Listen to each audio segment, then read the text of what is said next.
Good afternoon and welcome to the latest town hall for all students, graduate and undergraduate, and their families, sponsored by Penn State Today. We'll be updating you on the university's continuing efforts to slow the spread of COVID-19 while continuing to provide educational opportunities to all of our students. We'll be discussing how the semester has been going so far. We've received hundreds of questions for the town hall already, and we'll be doing our best to respond to as many of them as we can today or after this session. To answer your questions, today we have in the studio with us Executive Vice President and Provost Nick Jones. Joining by Zoom, Vice President for Student Affairs and Co-Chair of the Return to Campus and Community Task Force, Damon Sims. Interim Dean of the College of Medicine, Dr. Kevin Black. And Director of the COVID-19 Operations Control Center, Kelly Wolgast. First, Provost Jones, do you have any thoughts that you'd like to share with the audience today? Thank you, Ben. This semester obviously looks very different compared to years past. We're proud of our students and the resilience they have shown in the face of this ongoing challenge. We wish all you parents could be here in person for a more traditional Parents' Weekend, but we are glad to have this opportunity to communicate with you. I'm sure many of you are growing fatigued with the current state of the world. However, we must continue to focus on wearing our masks, maintaining social distance, and demonstrating a commitment to each other and our communities. Your efforts are why we are still able to be here in person. We're happy to see that the vast majority of our students have taken the coronavirus very seriously. And I would be remiss if I did not thank all you parents watching for supporting the students both academically and emotionally. We know this hasn't always been easy, and for our freshman students, not the way you had hoped to begin your time here at Penn State. I also did want to take this opportunity to echo the sentiments in the email President Barron sent to students on Thursday. Students are expected and required to comply with the random surveillance testing program. This is so we can do as good a job as possible of predicting and looking ahead at the potential prevalence of COVID-19 on our campuses. Some students are not fulfilling their testing responsibilities either by delaying testing or opting for commercial tests that are not reported to the university. This not only doesn't allow for your proper treatment, but also it puts your friends and family at great risk because we cannot effectively contact trace, mitigate, and monitor cases. Today, we will touch on many of the questions we have received from parents and students, from questions around cases, testing and quarantine and isolation, to questions around the end of the semester and return in 2021. I hope you will find the information we share today helpful. I want you to know that we're doing everything to keep supporting our students and keep them engaged and providing safe activities to enrich their academic experience this year. Thank you, Provost Jones. We're going to move on to questions now, and Provost, we'll be sticking with you. The number of COVID-positive students continues to rise. Are the university systems working? Thanks, Ben, and absolutely understand that question and understand why it would be a concern for many who are listening. It's probably important to emphasize, again, that the health and wellness of our community, our students, our faculty, staff, and the broader communities in which all of our campuses are embedded is of paramount importance to us. Perhaps just by way of background, I can share some of the procedures and practices we have in place to keep an eye on what is happening across our student community. We have a lot of testing going on a daily basis, both surveillance testing and more targeted walk-up testing. So students who have concerns about contacts they may have had with somebody who is COVID positive can come to a walk-up site and request to be tested, and we will accommodate that wish. We also have the capability to do pop-up testing, what we call pop-up testing. If we detect that at a particular campus or in part of a particular campus, we are concerned that there may be a hotspot emerging, we can set up a booth and test students locally, and we'll be looking for opportunities to do that to support the broader community for students who live off campus as well. All of these data sources generate much information for us that we review on a daily basis. We summarize some of these data in our dashboard that many of you would have seen, but on a daily basis, we get updates and we monitor all of these data and all of the trends very carefully. We have built in some on-ramps and off-ramps in order to better manage the things that we see going on. The good news, as many of you are aware, is that in recent weeks, we were able to open up the IM building and some other student facilities on campus for use. This was an on-ramp that was a result of the good data that we saw coming in after the first several weeks of the semester had settled down. We also have provisioned off-ramps. So if we detect a problem occurring at a particular location, we're able to quickly pivot and manage that location really at the source. And we've had a couple of instances so far where our teams have moved very quickly to manage such off-ramps and make the appropriate adjustments. Thank you. Kelly Walgass, Director of the COCC, is there a specific number, and this is a question we've received many times, is there a specific number of cases that it would take to pivot to full remote learning? Thanks very much. And I too would like to extend my greetings to everyone watching today on this lovely October weekend, parents and families, hello. So thank you for the opportunity. As the Provost mentioned earlier, we do have a dashboard that is out publicly for you to take a look at, and we hope that you are checking that. It's updated twice a week and can provide a lot of information about how we're managing and addressing the data that comes in with regard to us keeping a really close eye on the data related to the impact of COVID to our students, our employees, our campuses. And so in response to that number piece, there's not really one thing that we're looking at particularly that will cause us to pivot. It really is a compilation of a lot of different things. We're looking at the trends on our campuses with student testing, with our surveillance testing.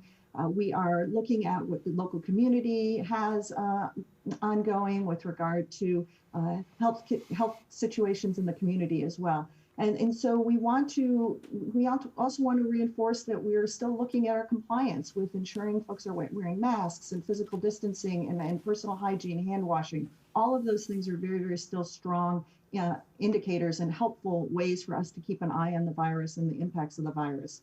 I do want to add, though, too, that we've heard the call for why don't we send folks home? Why are we not converting to remote learning? Why don't we just send everyone home?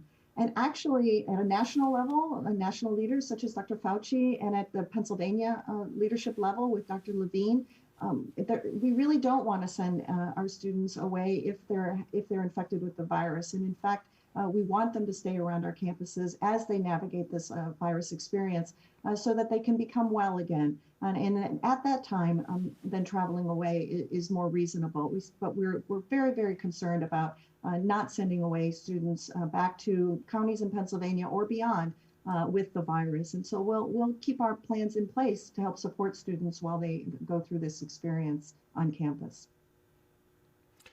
Thank you. You mentioned some of those programs and processes on campus. Damon Sims, this next question is for you. How is the contact tracing part of that going so far? And it's good to see you as always, and it's nice to be with the families of our students and our students themselves this afternoon. Contact tracing is one of those terms that I think a lot of us have become much more familiar with through this experience, certainly. It's not entirely new to Penn State, though.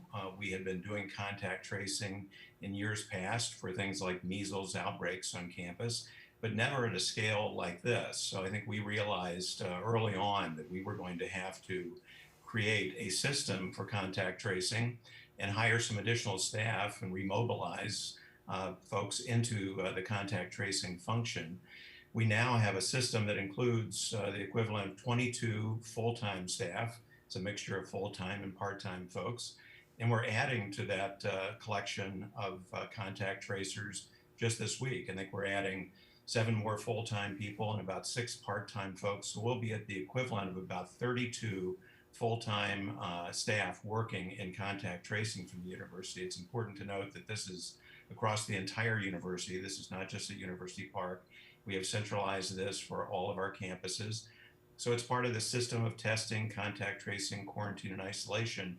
And I think it's going very, very well. I think that our staff has certainly learned how to do this better and better as we go, and we're getting good cooperation from students, which is critically important. This only works to the extent that our students collaborate with us, share the information that's necessary to keep them and everybody else safe and allow us to continue this in-person experience. Thank you. Again, Kelly Walgast, do you have anything to add on the contract tracing? I do, just a couple of things. I wanted to share too that we're in communication with the Department of Health, the Pennsylvania Department of Health, in collaboration with them. They have contact tracing capability as well. So it could be that a student may be contacted by our contact tracers out of Penn State, as well as a Department of Health contact tracer. And I want to reinforce what Damon just said. It's really, really important for the cooperation of students to participate in this program. We have a lot of support services in place to help students navigate when they become ill with the virus, or if they're a close contact and are concerned that they may eventually develop the virus and become ill. And we want to ensure that we have that outreach ongoing. So really, really important for students to answer their phone. We are calling from Penn State with an 814 number, and we want to, in fact, to get in touch with you as soon as possible. So we encourage you, please, please, please answer your phone. Either the Department of Health from the Pennsylvania or Penn State is going to be calling you, and we definitely want to talk to you. So we appreciate that, that answering the phone when we reach out to you. Kelly, you spoke about the importance of those phone calls. Can you describe the surveillance testing process and why that aspect is so important, and what do students need to understand about it? Thank you very much. Really important to understand surveillance. Surveillance is really a way that we can look and keep an eye on the virus from a population health perspective, from a public health perspective, kind of in an aggregate perspective. Yet we need individuals to participate in this. It's not an individual diagnostic process. It's really a aggregate. And so that's why we're asking students to answer the emails that we're sending with regard to the invitations to surveillance so that they can sign up for an appointment, so they could come and get their surveillance test. It's really another method, another layer in our plans in order for us to keep an eye on the prevalence of the virus in and around our campuses. So really important for students to participate in this, to continue to participate in this. And sometimes I hear, well, students are selected more often and they know others aren't selected. Well, it is really a bit of a random database. And so students could be selected a couple times during the semester, and that is perfectly normal. We really want anytime you get your email is to participate, to do that immediately and to not delay. Very important for us to keep this ongoing on our daily surveillance processes so that you can come in, have your appointment, they're very quick, and then to return to going back to class or whatever you're doing during the day. But we really need you not to delay in doing that, because as time passes by, then it could be an opportunity in which we miss someone who might be infected with the virus, and we don't want that to happen. So as soon as you get your invitation, please respond to it and participate in our surveillance. Really important for us ongoing. Thank you. We've heard about some of the ways that it happens when Penn State is reaching out to students, but Dr. Black, this next question is for you. If a student feels sick, can they get a test quickly on their own idea? Yes, Ben. Students can be tested on a daily basis, and the ability to do so is really an integral component of the university's efforts to diagnose symptomatic students rapidly and isolate or quarantine them and initiate contact tracing. If students feel sick or really have any COVID-19 type symptoms, they can make an appointment for an on-demand COVID test. Students at University Park can log into the MyUHS system to make an appointment. Students at Commonwealth campuses can call their campus nurse or health services at any time. I just want to emphasize Kelly's point about surveillance testing. The symptomatic testing is just one component of the university's comprehensive testing program. There is the random screening, and I want to emphasize once again just how important it is to comply quickly if you get a request for that. Thank you, Doctor. Kelly Walgast, we'll go back to you. And the next step of this process, if someone would happen to test positive, would be a quarantine and isolation. Does the university have sufficient space for that? Yeah, thanks, Ben. That's a great question. I want to start by talking a little bit about what actually is isolation and what is quarantine. I think sometimes those terms can be confusing to people, and so it's helpful to know a little bit more about them. When we use the term isolation, that is when someone is actually infected with the virus. And we have them then in a 10-day period of time for them to go through the period of time in which they're actively infected with the virus. This could be a little longer depending on the symptoms, but generally about 10 days is what we are using for isolation. Quarantine, on the other hand, is a time period that's a little longer. It's 14 days, and that is for folks or students who may be close contacts to someone who had COVID, but we're not quite sure yet if they have COVID. So we have a quarantine time period to allow the symptoms, should they develop, to develop. The time period for that is generally between day 2 and day 14. It can happen at any time during that time period. And so that's why quarantine and isolation are a little different, but it's important to know those definitions and why we're applying the 14 days for quarantine and the 10 days for isolation. Yes, we have quarantine and isolation capacity identified for all the campuses across the Commonwealth. We're managing that very effectively. We're able to increase and flex that a little bit depending on the needs. Particularly at University Park, we've been managing around 50% with that over the past month or so, and so that's good. Students again are cycling in and cycling out as they develop the disease, or if they need quarantine. I also want to just reemphasize a point that we made of students off campus. If we reach out to everyone, and if they are not able to successfully isolate or quarantine off campus, there is an opportunity for students to be moved from off campus onto our on-campus facilities. And we have done that over the course of the last several weeks. So I just wanted to emphasize that. Thank you for clarifying that. Damon Sims, this next question is for you, and we've heard of several students reporting negative experiences during quarantine. What is the university doing to improve that experience? You're full of good questions today, Ben. That's another one. We have heard from some students who haven't liked the experience in quarantine and isolation, but I have to tell you, I think that it's fair to say that no one is going to enjoy that experience, but we all understand how critically important it is to move forward with quarantine and isolation when that's the situation that we're faced with.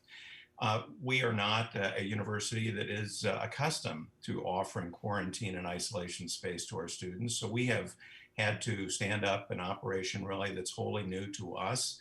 It's not an easy task to do, but the people who are doing it, I think, are doing extraordinary work. It's really a partnership, in essence, between Residence Life and Housing and Food Services, but a great many other units are a part of it as well. We're getting better at it as we go.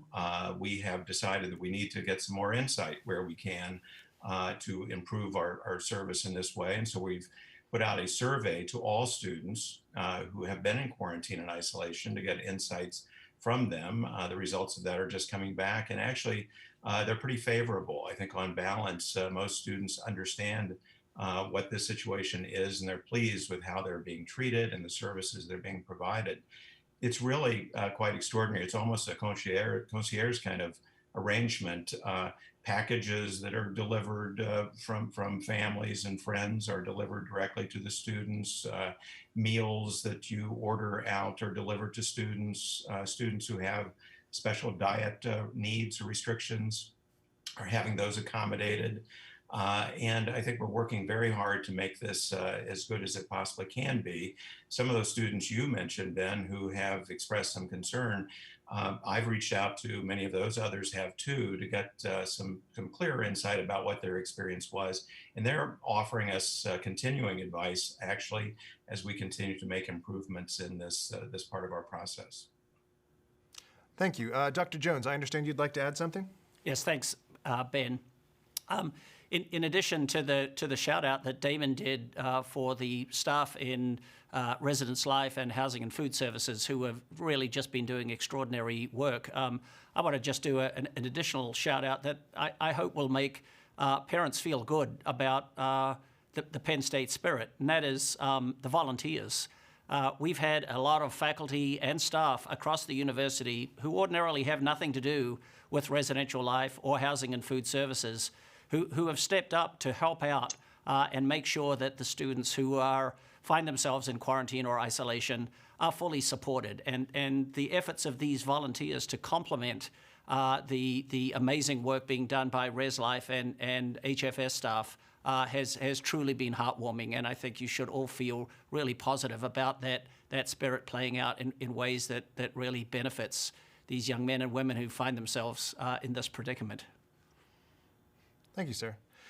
Damon, earlier you mentioned how this is not a natural or pleasant circumstance for anyone to be in. So what is the university doing to support the mental health of students while they're going through this process? Well, you're right, Ben. It's not easy, and we're, of course, attending to their physical needs, but importantly, there's the mental and emotional component of all this when someone is quarantined or isolated. We fully understand that.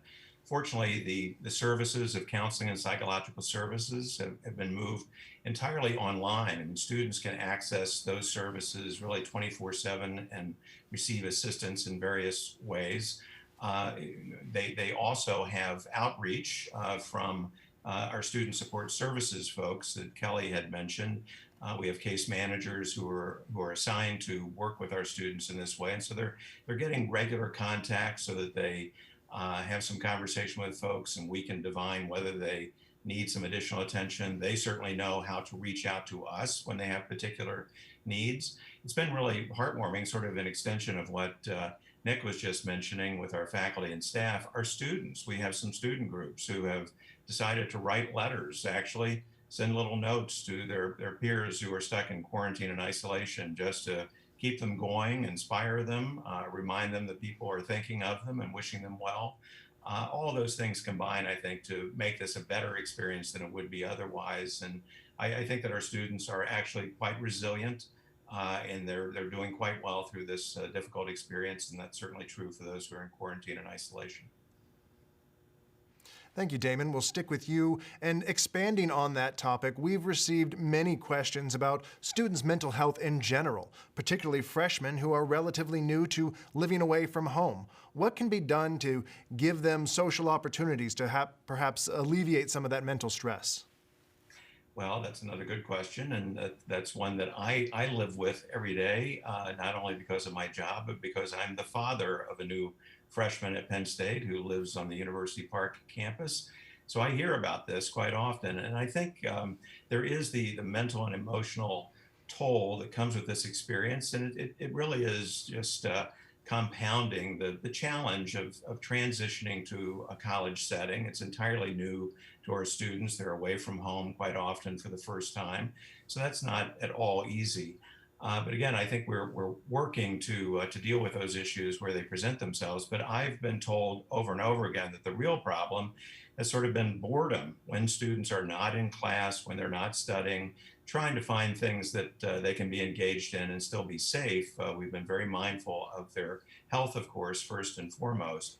But we've been working on extending, as has already been said, the opportunities for students to engage in some activities. That's both in residence halls, but beyond residence halls. Some of the organization activities are starting up a little more robustly. Many things have been happening online, but of course people want to be in person where they can be. And so Nick mentioned that the IM building is opening, other services and programs are opening. We're doing this very thoughtfully, very incrementally. We don't want to get ahead of ourselves. We're only doing it to the extent that the virus allows us to do it. And for us to continue this in the way that our students want, they're going to have to be very cautious when we grant them those opportunities. And so far, I think they're being cautious and they're following our explicit instructions. So this is going reasonably well, and I hope we can continue to expand those opportunities for them. Thank you. Provost Jones, is there something you'd like to add? Yes, I just want to do a shout out to Damon. As you just heard, Damon is not only Vice President for Student Affairs, he's also a dad of a freshman. For the first fall in 8 years, I am no longer the dad of a student in college. I think that perspective that Damon brings in particular to his role really helps just with the deep appreciation of the challenges that our students, our tens of thousands of students face. He's living it in ways that that many others aren't. I think that's really important. Just like Damon's getting advice from his son, you can give him advice as a fellow parent. Right. Kelly, if And we he can will. go. Kelly, if we can return to quarantine and isolation with you, is there anything that the university can do to help students who need to transport up to 2 weeks' worth of belongings, potentially across campus, to get to their location? Yeah, thanks. Appreciate that question. But before I get to that, I also want to say I'm a parent. And I have a Penn State grad. She's out trying to navigate this in the world. And I have a son who just graduated from college this year and is trying to navigate it as well.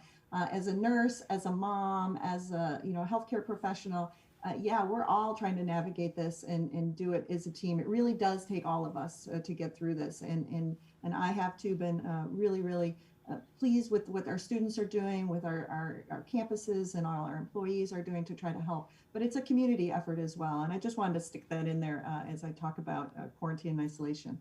So of course, when one of our students is notified and they learn that they're going to have to spend 10 or 14 days in one of our other dorm rooms or another space, they're immediately like, oh my gosh, what can I bring? What can I bring? What can I bring? So we have some instructions for students on how to do that. We give them a time period in which they can move their things over into the place on the respective campus for that. We have people that can help do that as well. We have carts for students who want to walk and bring their own things over. And, as our weather becomes less friendly here in the fall, we know that we can activate some wheeled transportation, so some vehicles in order to support students who need to be moving as well. Now, we don't want students necessarily to think they can just move their entire dorm room over to a new place for the whole time. That's not the intent, but we certainly want them to have enough with them in order to be comfortable, to be able to have what they need to successfully navigate their academics, as well as be able to have enough change of clothes and those personal items that are important to them for this time. Because as Damon just said, this is not a normal thing to happen. So we want them to be as comfortable as possible, knowing that after 10 or 14 days, they're going to transition back to their regular dorm area and hopefully resume things after they are finished with the quarantine and isolation time. Thank you. That'll be particularly reassuring since, as you said, we are going into the colder months. Dr. Black, this next question is for you. Why do students have to quarantine for 14 days even if they've had a negative test? So thanks, Ben. This is a really important point to clarify. And I completely understand why a student would think I tested negative, I should be good to go. It's really important to first make sure everyone understands that the population we are referring to in this situation is typically the student that is initially without symptoms and who may never develop symptoms, but has been identified as a close contact of a COVID positive individual. First, the quarantine process is there to keep everyone as safe as possible. In addition, symptoms can develop 2 to 14 days after exposure to someone with COVID-19, even with a negative test. And that individual can spread virus at any time during that 2-week interval. A contact tracer will help the student identify when the date of the contact with the known infected individual occurred. So while I completely understand and am sympathetic to the frustration with being in quarantine, students do need to complete the 14-day period from their last known contact with the person who was infected. And in doing so, they are protecting their fellow students, the faculty, the staff, and the surrounding community. Thank you, Dr. Black. Damon Sims, this next question is for you. How many students or groups have been subject to discipline as a result of not following these COVID-specific regulations? Yeah, Ben, you may recall, others will recall, that we put together a compact that we had students read and acknowledge before they returned to campus. The compact was our effort to express what the new expectations and rules were going to be when they came back, because people knew, I think, that behavior had to be modified if this return was going to be successful, and we wanted people to be very clear about what our expectations were. So we did that, but we also decided that we wanted to help students and others comply with those expectations as much as we could. We wanted to continue to educate them, to encourage them to be compliant. We created an ambassadors program, which is a group of students. We have about 160 students who are on the campus each day, offering some assistance to students with reminders to mask, reminders to socially distance, all those basic expectations. I think it's fair to say that for most all of us, we've been extremely pleased by the level of compliance that our students have shown on campus. It's been consistently good, and with those helpful reminders, I think it's even better than we might have expected it would be. But we also said that for those students who were simply unwilling to live by some new expectations and follow the very basic public health requirements that this moment offers to all of us, we were going to say, you might not be able to stay in our community. We were going to take action, disciplinary action, where we were forced to. Much of the action has been in the form of conversations between the Student Conduct Office and literally hundreds of students who have been referred there for failure to mask, failure to socially distance, all those things. So we have more than 1,200 students who have received disciplinary actions of one form or another. Among those are 10 students so far who have actually been suspended from the university. In other words, they are being removed from the university because their actions have been among the more egregious. And that might be defined as hosting a large gathering, often at an off-campus facility, of course, your apartment, rental home. We've had parties with 40 or 50 or 60 students. Those are some of the worst things that you can do, and I think we believe that it should be quite evident to everyone that those things can't be allowed, and we have to take very strong action when we see those things have happened. So we have those 10 students who have faced that measure of discipline in response to COVID expectations. We've also removed 17 students from housing on campus because of their failure to abide by very basic public health expectations in a way that jeopardized other residents in the community, including staff who lived with them. So the university is in fact taking this very seriously. And Damon, you alluded to this earlier, but in giving students and other opportunities of things to do that are safe and socially distant, what are you doing to keep students engaged and providing them with opportunities that are safer? Yeah, well, as I said, we've been doing that in various ways from the beginning. And of course, we relied a lot on remote activities, very different modality, of course, from what students are accustomed to. But I think they found some valuable experiences there. We also had some hybrid experiences where some were in person, others were remote. But then we moved toward remote or in-person activities that were outdoors in particular. I think that we understood from the public health guidance we were getting that those kinds of activities could be engaged in a safer way than anything that was going to be indoors. So we've had sunset yoga that has been led by Campus Recreation. We have had we have tents on the hub lawn here at University Park, and on tennis courts we put up tents so that students can have some outdoor activities that are socially distancing. We are moving toward homecoming, actually, which sounds impossible. Most of it's going to be remote, but some limited opportunities for in-person experiences will also be offered. We've had some retreats, leadership retreats for students, which have been scrupulously attentive to the social distancing mandates and the masking, but they've come off very nicely, and students have welcomed those. So we continue to evolve in this way. We want to be very cautious, as I said before, but we also want to acknowledge that expanding into more of these opportunities where we can do so safely in a way that's consistent with our public health expectations also is consistent with our larger mission of a very full and robust student experience, both in the classroom and importantly outside the classroom.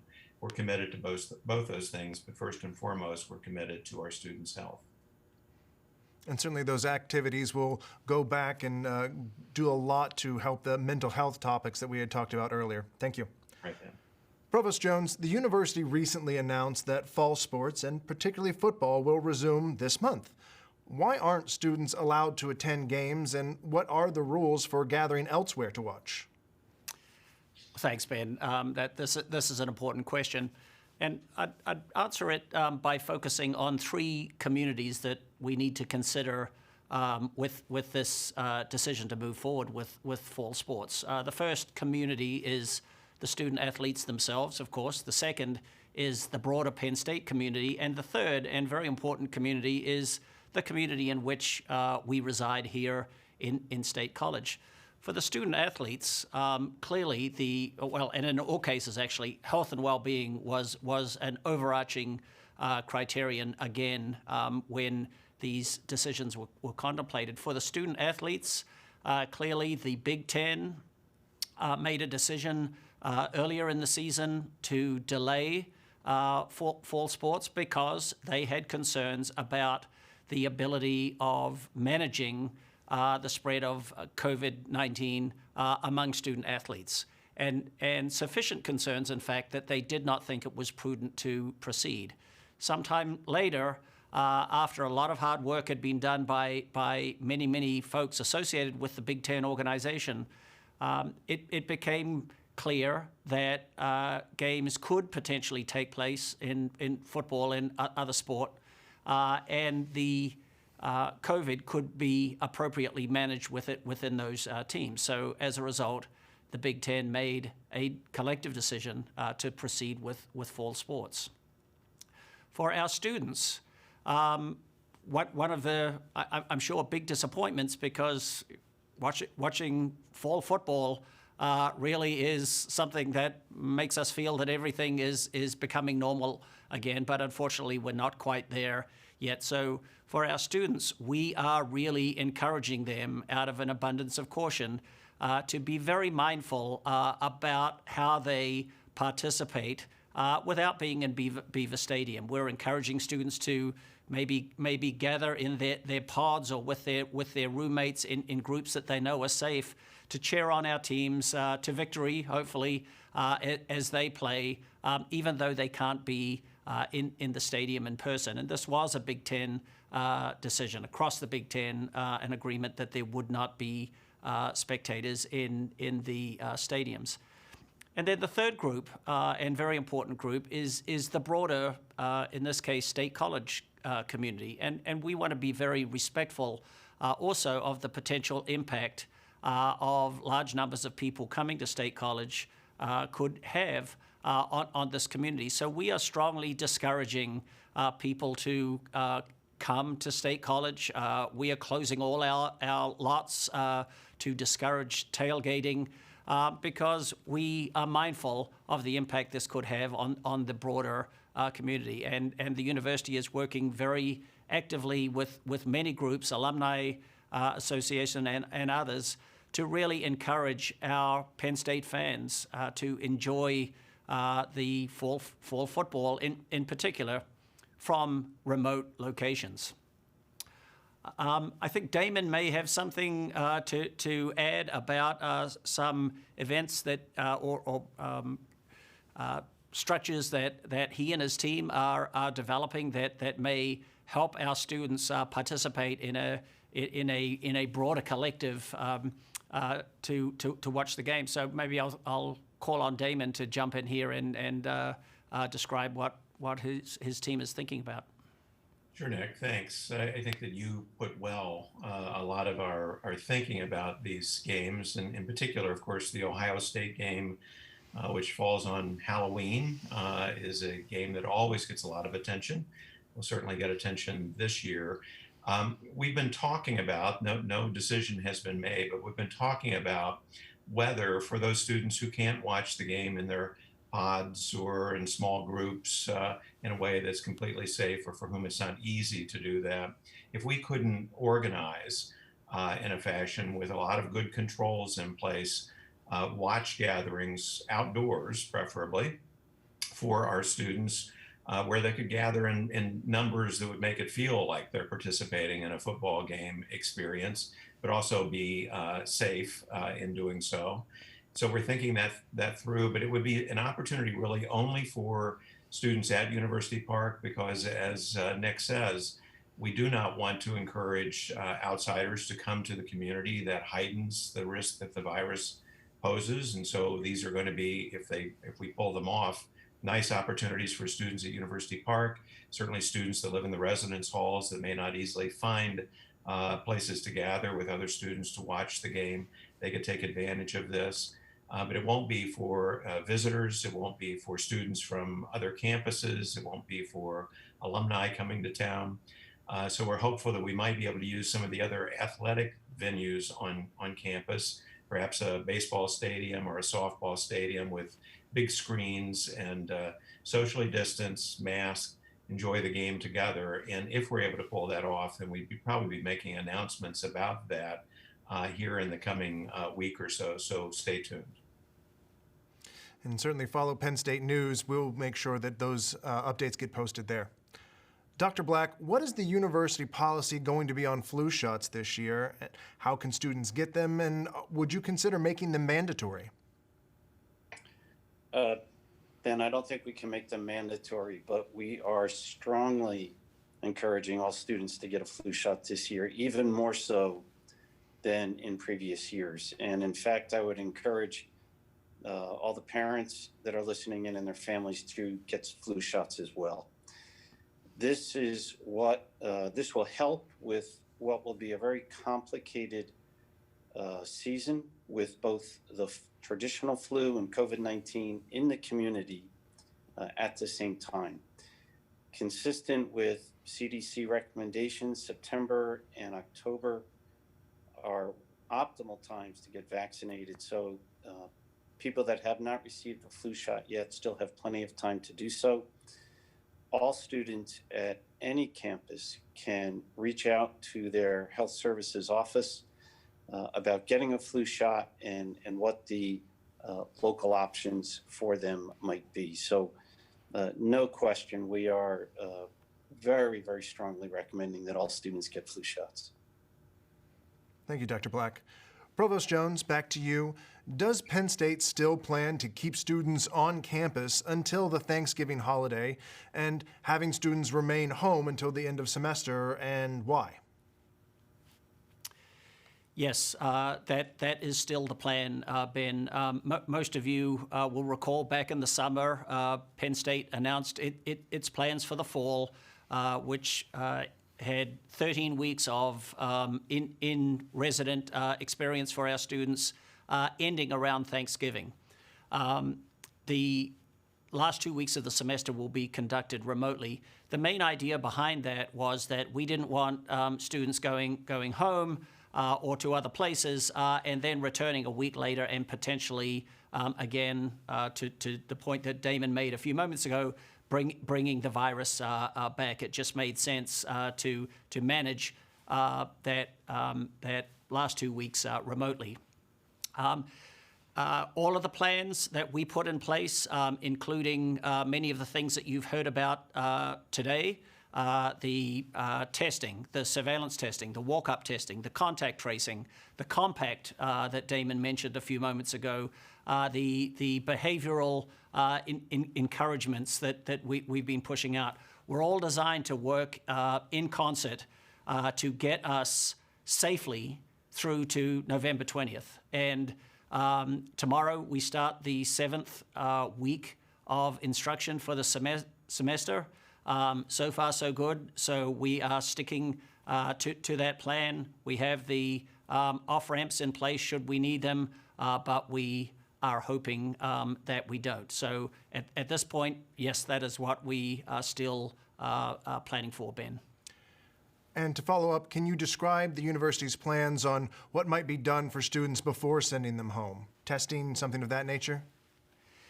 Yes, we're very mindful about the potential to send students away from their campus locations. Kelly mentioned this earlier, and taking the virus with them back to their home communities and potentially to their families. And we're very sensitive to the fact that many of our students may have family members who have pre-existing vulnerabilities or be older and potentially more susceptible to the virus.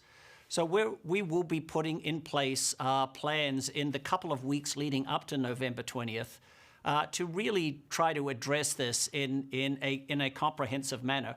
It's going to include a combination of strategies, which include really encouraging our students to minimize their contact with other individuals through that 2-week period, but particularly the 7 days leading up to November 20th. So sort of a self-quarantining, even if they haven't been in contact with a COVID positive student. We will be reorienting some of our testing processes to support students who have concerns about going home and taking the virus with them. If they're just nervous and for example, they're going to be with grandparents who are older and just want to have a little bit more confidence that they are not carrying the virus with them, we will try to refocus and reorient some of our walk-up testing processes to support those students. If during that 2-week period leading up to November 20th, we do find or identify students who have tested positive or have been exposed to someone who has, we will continue to provide quarantine and isolation space for them, both on campus, as you've heard about already, or supporting them in doing quarantine or isolation in off-campus residences, even if that continues past November 20th. But it's our goal to have as many students as want to spend Thanksgiving with family, and this year to do it in a way that is safe as possible. Thank you, sir. Dr. Black, we have another question for you, and we've heard some students say that they're actually hoping to get COVID so they can get it out of their system and then be safer when they do go home later. Dr. Black, what is your response to that? Ben, while I understand why some students might feel that way, that is a really dangerous approach to take. Many people that become infected with COVID, we know do not appear to develop symptoms, and in most young, healthy individuals, the symptoms are fortunately mild to moderate in nature. Some, however, do become very ill, regardless of their age or their health status. There are many things also about this virus we don't yet know, and concern exists about potential long-term sequelae in the future, even for those with minimal to no symptoms now. We also don't know to what degree how being infected now confers immunity in the future. In addition, I really can't emphasize strongly enough how easily this virus can be transmitted from one infected individual to others. A student can be asymptomatic and unknowingly spread the virus to other close contacts, such as roommates, friends, and family members. When it is spread to those that are older or less healthy, the results can be devastating. So it is about the student, but it is also about the community that surrounds that student.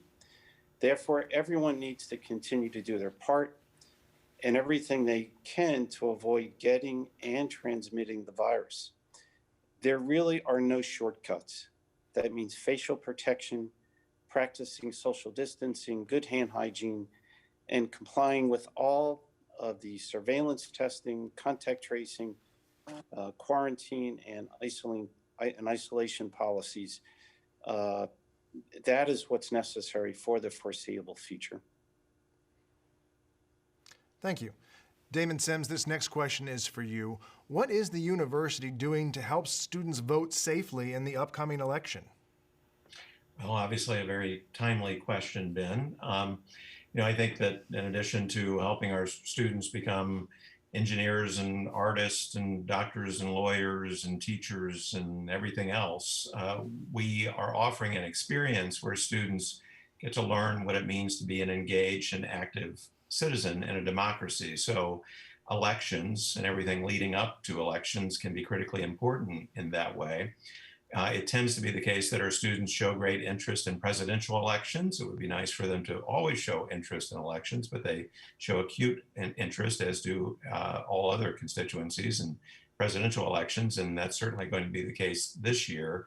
We have at all locations across the Commonwealth encourage our students to be involved with voter registration and education programming, get out the vote activities.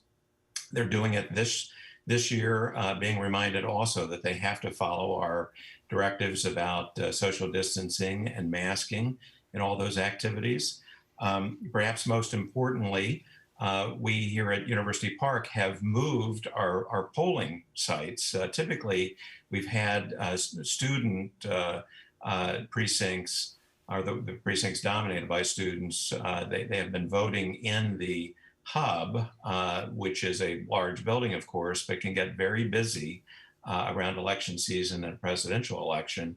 We're moving those to the BJC, where there's going to be more than ample space, I think, for folks to be socially distanced. There will be one precinct, the White Course Apartments, that will still be in the hub, but those numbers will be down to the point where we can manage that pretty well. But we have ongoing activities through our Center for Character, Conscience, and Public Purpose, working in concert with our student governments, with the College Republicans, College Dems, College Independents, the McCourtney Institute for Democracy at Penn State, which is an extraordinary resource for us. This partnership is encouraging all the kind of voter education and engagement activities we'd like to see, but in ways that are consistently compliant with the public health expectations that we've all been talking about. So I think this is going to go well. I hope that students continue to be engaged in it. I would remind folks that I think if you plan to vote in Pennsylvania, you have to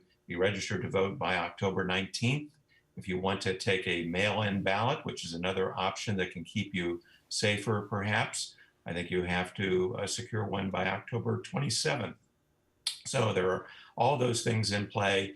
Students will be receiving a set of messages starting this week, I believe. There will be postcards, there will be emails, other mailings giving specific information about how to vote, how to do so safely, what the requirements are. So I hope they're mindful of all that and they take full advantage of this opportunity. It's very important. Thank you, sir. As we approach the bottom of the hour, we'd like to look forward a little bit. We've been receiving many questions on various topics that we're leading into. Provost Jones, what are the university's plans for fall commencement ceremonies? Yes, Ben. So far this year, we did both the spring and the summer commencements as virtual ceremonies, and we, I think, along with many other people, were very much hoping that by December of 2020, we would be ready to start having our commencements in person again. Unfortunately, while that may be our desire, the virus has other ideas, and we are still in a position where proceeding with an in-person ceremony would be imprudent and not consistent with our safety and well-being priorities. So this fall, the commencement ceremony again will be virtual. It'll be on Saturday, December 19th at 2 p.m. It'll be live streamed at fall2020.commencement.psu.edu. As we did in the spring and the summer, we are going to make it the best experience we can. And again, we look forward to finding an opportunity at some point in the future to invite our graduates and their families back to both State College and all other campus locations to celebrate with us this extraordinary achievement in person. And many people are looking even further out and starting to ask about spring commencement. Obviously, quite a distance away, but can you share any plans for that? At this point, Ben, I would say my plans for spring commencement, our plans for spring commencement look a little bit like this. We have our fingers crossed that come May of 2021, there will be sufficient progress in dealing with coronavirus that we may be able to aspire to an in-person commencement. But honestly, at this point, it is really just too early to say. We have to see how we can navigate the rest of this semester through the winter, deal with the flu and COVID season, and then emerge on the other side of spring. So our fingers are crossed, but we again will make decisions about spring commencement with health and safety as our priority. And sticking with spring, have you made any decisions about the actual semester itself for spring 2021? Yes, we have. We've had a group of folks working very hard on this over the last 6 weeks or so, and we will be making an announcement tomorrow about the disposition of the and plans for the spring semester. Some of it you kind of know already. Several weeks ago, we reissued the same course codes as we used for this semester. So the flexibility of learning offerings that we had this fall will be available in the spring again. And of course, there are important decisions about the timing of the spring semester, when it begins, when it ends, and the disposition of spring break that we will be sending out, making available to everybody tomorrow so that you can all plan accordingly. Thank you. And that's about all the time we have for questions this afternoon. As I said at the beginning of the event, we had hundreds of questions submitted anonymously for our town hall, and we tried to answer as many of them as we could, but this is just one type of communication. We will be posting more information, more answers, more solutions in the coming days and weeks on Penn State News. You've heard several things that we would be releasing that information when we have, so Penn State News and the psu.edu virus info site are the best places to find that. Provost Jones, is there anything you'd like to say in closing? Yes, thanks, Ben. I appreciate that opportunity. As we discussed today, and you all heard, we'll be sharing more information in the coming days on many of the questions you have regarding departure before Thanksgiving and the spring of 2021.